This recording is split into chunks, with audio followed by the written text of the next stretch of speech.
The Hummer, majestic, strong, an icon.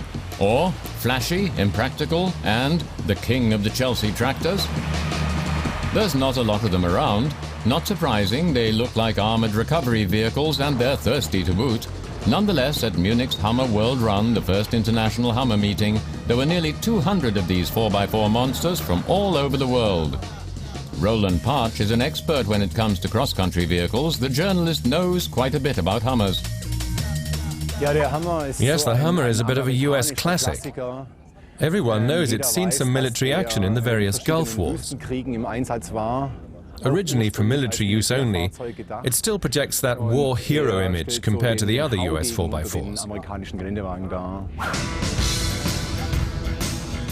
Surprisingly, quite a few of the original Humvee military vehicles, or H1s, have turned up. There's no denying it, the atmosphere is somewhat militaristic.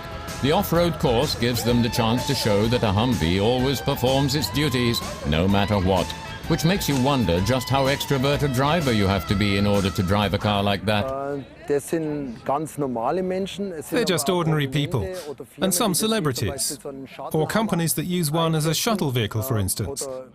Or Bigfoots. They use those in landscape gardening or forestry, dirty jobs that need a lot of muscle. So there isn't actually a typical Hummer buyer. These are all too spick and span. This is the one, let's drive this one. Horst Zechner and Harold Käfer have made the long journey from Austria. Now they get the chance to drive their dream car cross-country. The two Austrians are no shrinking violets. Just put your foot down and trust the 6-litre V8.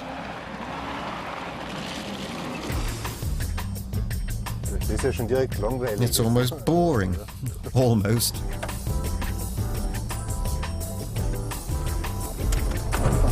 The 315 horsepower push the 3-ton Hummer over the difficult terrain like it's a Tonka toy. So, is this the ultimate sensible boy's toy?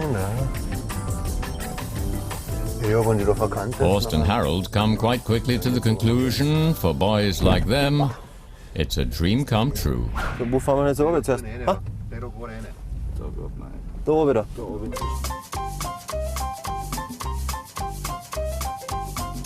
Wahnsinn. Sehr Kinderspiel, bis der Nachricht ergeht. Das habe ich mir nicht so vorgestellt. Das Gefühl, das ist ein Traum. Das ist ein Traum. Super. Das ist einfach geil zu fahren. Ja, richtig vernünftig für kleine Jungs. Wie man sieht, gibt es viele vernünftige Leute, ne? Mit so einem Fahrzeuge. Yes, I mean, just look at the exterior. The Hummer must be the squarest car around, not a single girly curve or soft line anywhere. So driving a Hummer is like saying, I'm a macho man, and proud of it. One thing you notice at the Hummer World Run, almost all of them are individual, no two are the same.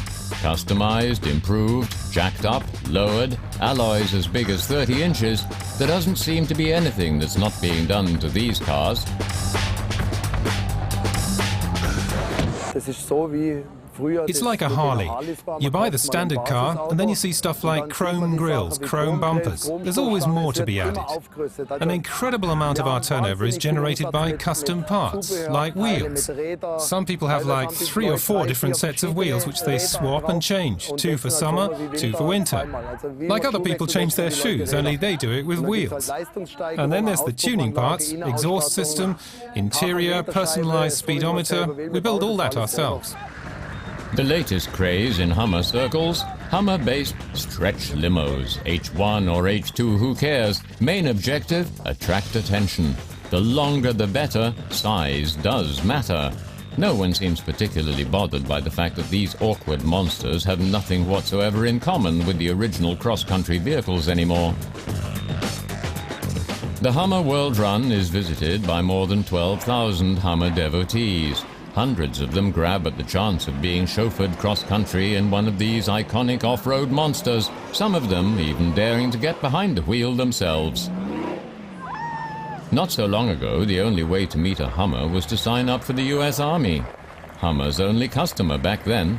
Today you can just buy yourself one. There are dealers around who specialize in making this particular macho dream come true, assuming said macho has a healthy bank balance. The name Hummer evolved over time. Initially, during its tour of duty days, this off-road multi-talent was known as a high-mobility, multi-purpose wheeled vehicle.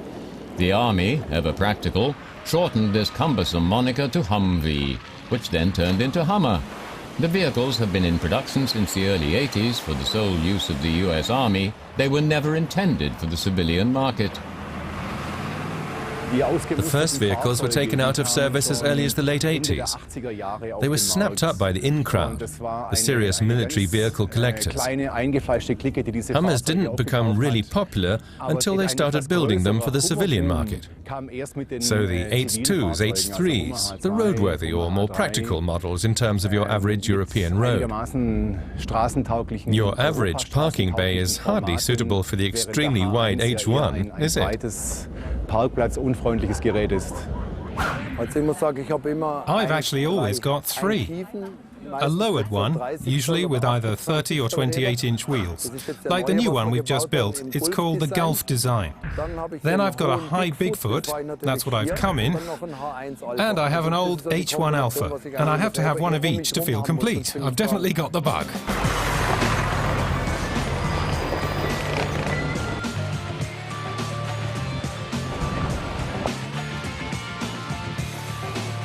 The cure for the Hummer bug is expensive. So far, health insurance companies have refused to cover the cost of medication. At least the organizers of the World Run don't charge for cross-country rescue services. Even a Hummer can get stuck.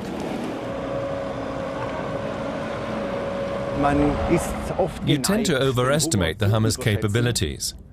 Particularly the H1 is not exactly a paragon of reliability, and, well, the H2s and H3s are really just ordinary 4x4s, like a Toyota or a Land Rover, same class. So you shouldn't overestimate what they can do. They look indestructible, but, well, they're built pretty much the same way as any other off-road vehicle.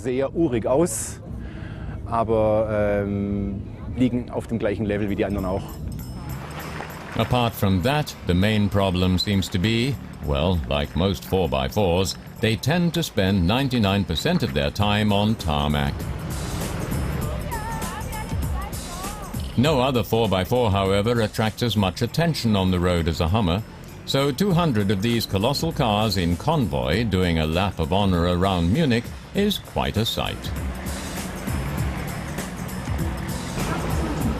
Horst Zechner and Harald Käfer, the two Austrian Hummer fans, have decided not to join the drive, preferring yet more games in the gravel with the borrowed Hummer. That was great. This is what driving a car should be like. I know what I'm saving up for. One of these.